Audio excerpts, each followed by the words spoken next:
Hi guys, welcome back to Flora Fun and Food. My name is Lauren and today I'm going to be showing you two different bread recipes. One is a gluten-free vegan recipe and the other is a recipe we've done together before, which is the No-Knead bread recipe from Becky at Acre Homestead. Now, I decided I wanted to take some bread to work this week. I took it last week for a luncheon that we had and everybody really liked the no-knead bread, but we also have a lot of gluten-free people in my building, and so I made it before with almond flour and everything, and I burnt it. But everybody still ate, the inside was still fine. I was not very proud of it, so I wanted to try it again. And I also realized that one of the gluten-free people is also vegan, and this recipe calls for eggs. So today I decided to try and make it gluten-free and vegan. So come along as we make these recipes together, and I hope you give them a try because they are both delicious. So let's go. All right, it is the night before, and we are going to just get our dough ready so that in the morning we can throw everything in the oven and get it going. So I'm going to start with 1.5 cups of warm water, 2 tablespoons of instant dry yeast, and this is a teaspoon, so we're going to do 3 for 1 tablespoon and then another 3 for another tablespoon, so 6 teaspoons total.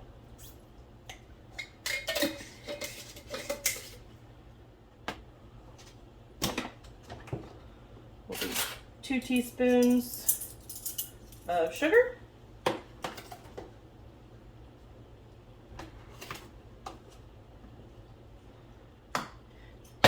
2 teaspoons of salt,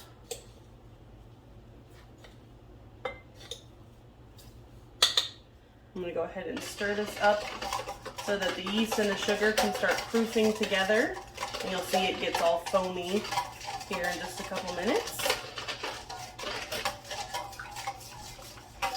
You don't want your water too hot or you could possibly kill the yeast. All right, we'll let that proof for just a minute or two. Now, this recipe calls for 2 eggs, but I have a coworker who is gluten-free but also vegan, so we're going to replace the egg. I found 2 different replacements that would both work. You can either do 2 tablespoons of water with 2 teaspoons of baking powder and 1 tablespoon of vegetable oil, or you can do a tablespoon of vinegar with a teaspoon of baking soda. Now, this recipe already calls for vinegar. It also calls for oil. So I think I'm just going to try the baking powder one. It says for each egg, you're going to use 2 teaspoons. So I'm going to use 4 teaspoons because this recipe calls for 2 eggs. Then I need 2 tablespoons of warm water. There's 2. Since I'm doubling it, we'll go with 4. Oh shoot, am I? Yeah, I doubled it, right? Huh, I forgot to double the water. That's why it looked a little funky. Did I double the sugar? No, I did not. Man, I must be tired. It's almost 11 o'clock, so that explains it. So we'll add 2 more teaspoons of sugar and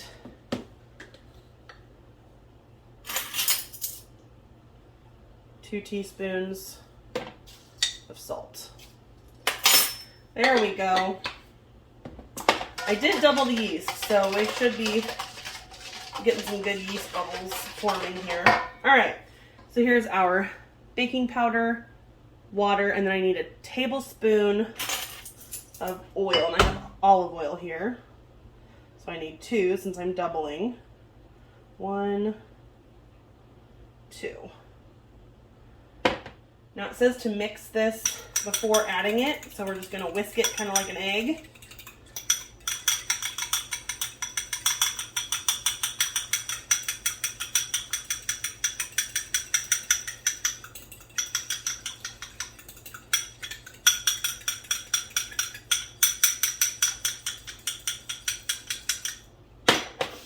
Now, the recipe called originally for 2 tablespoons of olive oil per batch, so since I did 2 in here, I'm going to do 2 more in here since I am doubling the recipe.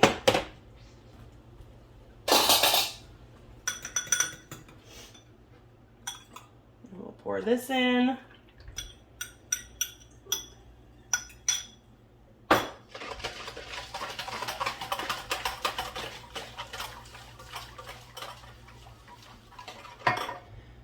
Then I need 1 teaspoon of apple cider vinegar. So 2 for me since I'm doubling. 1, 2. All right, we've got some nice foam forming here. Then we need 1 tablespoon of xanthan gum, and it needs to be kind of dissolved. So since I'm doing a double, I'm going to do 2 tablespoons of xanthan gum. Get that mixed in with our mixture here. All right, the final step is our almond flour. So this calls for 3 cups of almond flour per recipe, so we're going to do 6. Hopefully I have enough.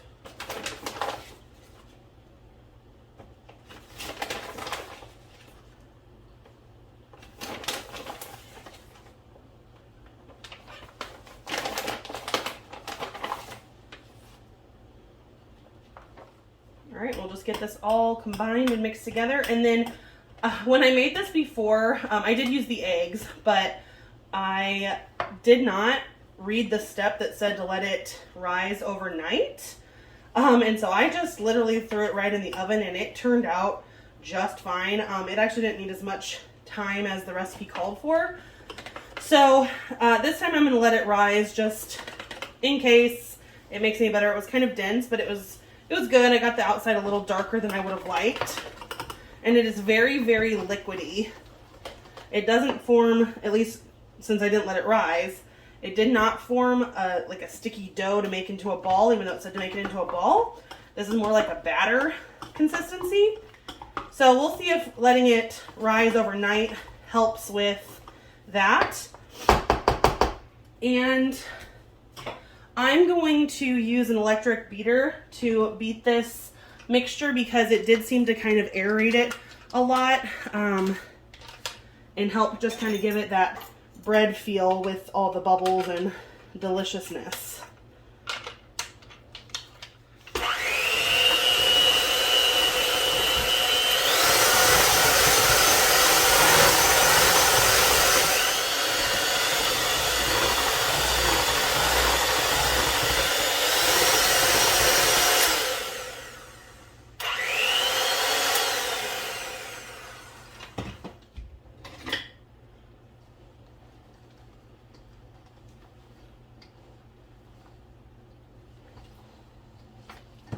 So after using the electric mixer on this, it does have a little bit more of a doughy consistency.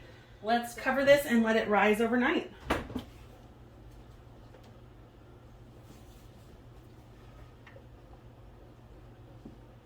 Since we're already in the kitchen and making a mess and have the baking stuff out, let's go ahead and make that no-knead bread recipe from Becky at Acre Homestead, because it is now literally my favorite bread recipe. Other than my mom's rolls, just simply because it's easier and quicker. So I'm going to quadruple this again because, like I said, I'm going to give this to coworkers. I'll give a loaf to my family, so I need to count so I don't lose track. There's 2, 3.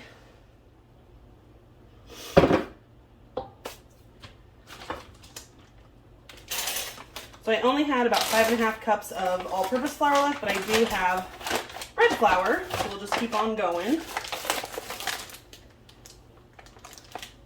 6, 13. And I wanted to make sure I did the gluten-free first so that there was no cross-contamination with utensils or anything. I did clean all these just in case, but I didn't want to risk having any gluten in the gluten-free one. So now we need 8 teaspoons of salt.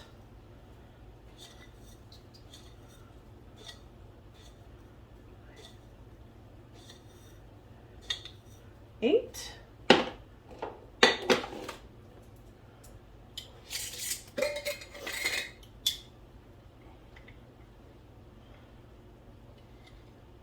Two heaping teaspoons of yeast. And 6 cups of warm water.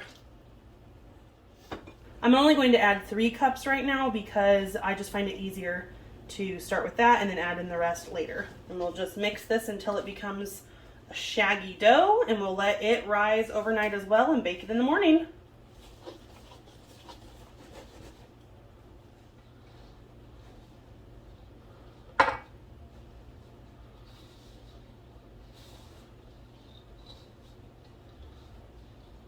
All right, we're gonna add the other half of the water. I just find it a little easier to get the dough mixed with just half the amount of liquid and then add the rest after it's kind of combined so there's not loose flour flying everywhere.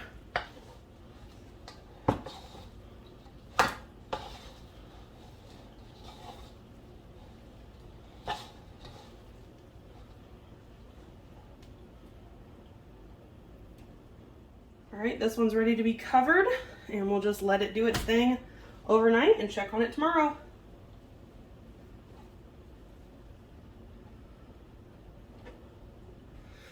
All right, it is the next morning, and it's been roughly 12 hours. Here is our gluten-free vegan bread mixture, and it is still pretty doughy. It's risen. Oh, I'm excited because after looking back at my film, I definitely did it a little wrong because I thought I was doubling it and then I thought I wasn't.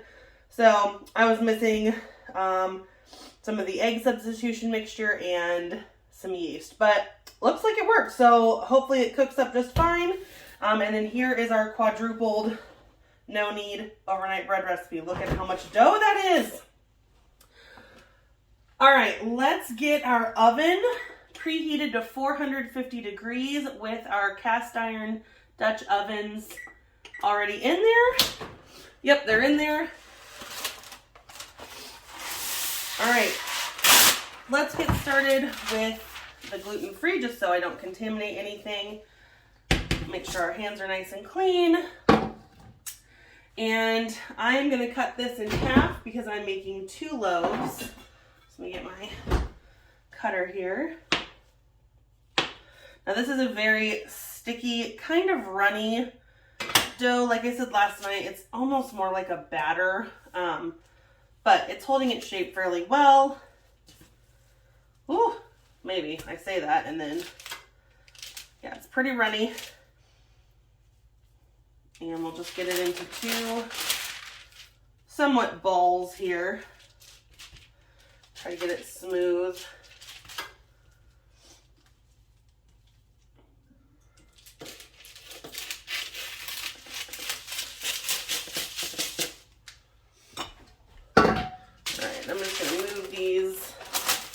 Over to our bowl on the side here.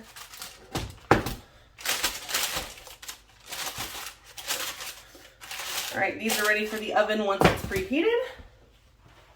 Let's get our parchment ready for our overnight bread.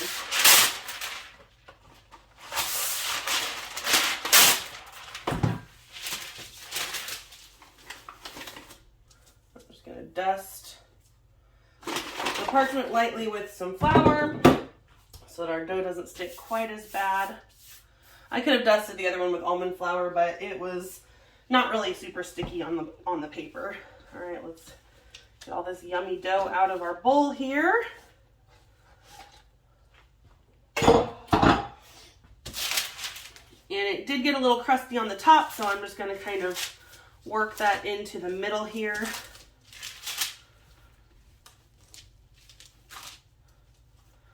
You don't have to do this step because, like I said, it's a no-knead recipe, but I like to just make sure it kind of gets in the middle so it's not super crusty and lumpy on the top.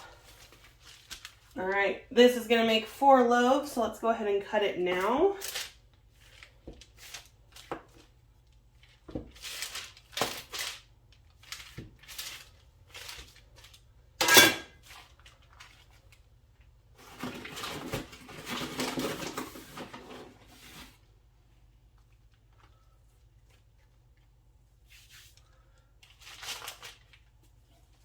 And again, I'm just kind of stretching it to make the top a little more smooth.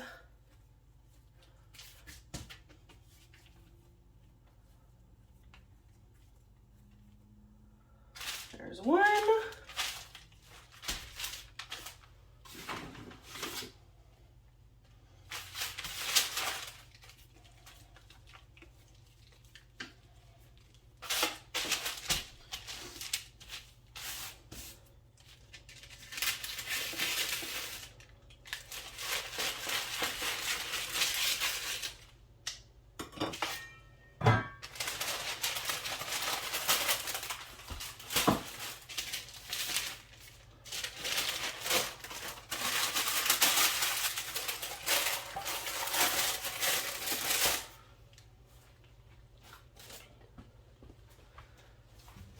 While our oven warms up, we're going to let these rise a second time now that they are formed into their dough balls.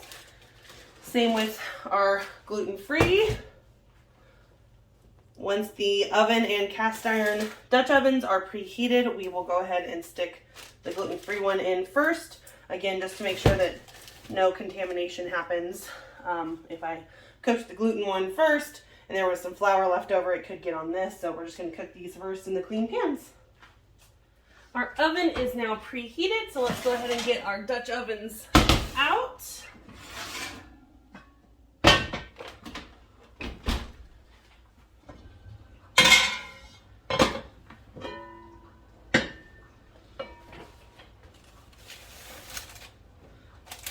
And let's get our dough into our ovens.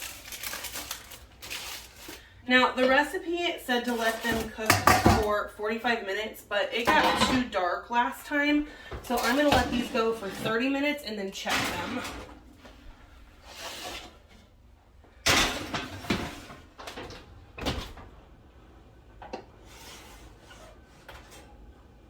All right, it has been 30 minutes. Whew. So let's check on our bread.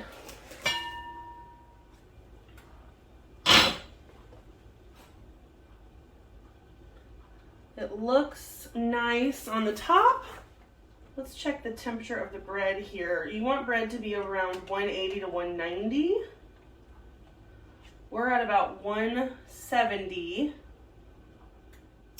So I'm going to stick them back in the oven uncovered for probably 10 minutes.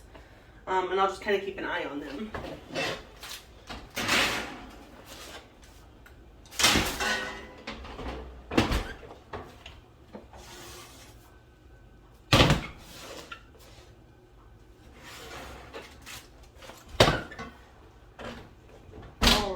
These look phenomenal. Check the temperature again. 187. Ooh, 195. These are definitely done. So let's move them out of the pan so they stop cooking and onto a cooling rack.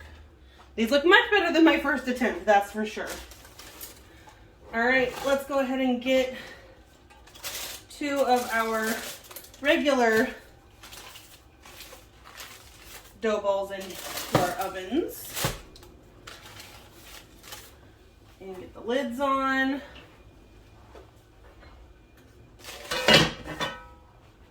Now these need 45 minutes for sure in the oven at 450 and then uncovered for 15. So they do take a little bit longer to cook than the gluten-free ones.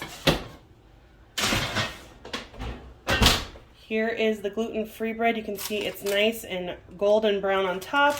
It's springy. Oh, I can't wait to try this one. It looks much better than my first attempt. It has been 45 minutes, so let's go ahead and remove the lids of our hot Dutch ovens here. Ooh, it's getting a little it's a little dark on top. I'm going to check the temperature here.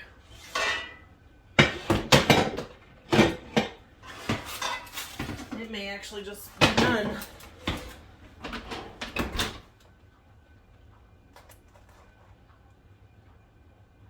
Oh yeah, definitely done.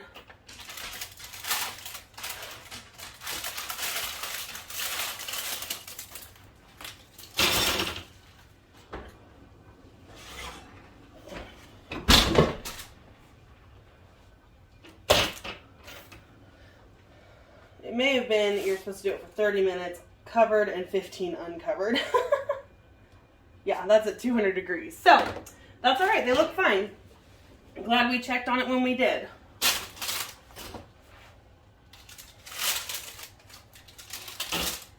All right, let's get the last 2 in and we'll set the timer correctly this time.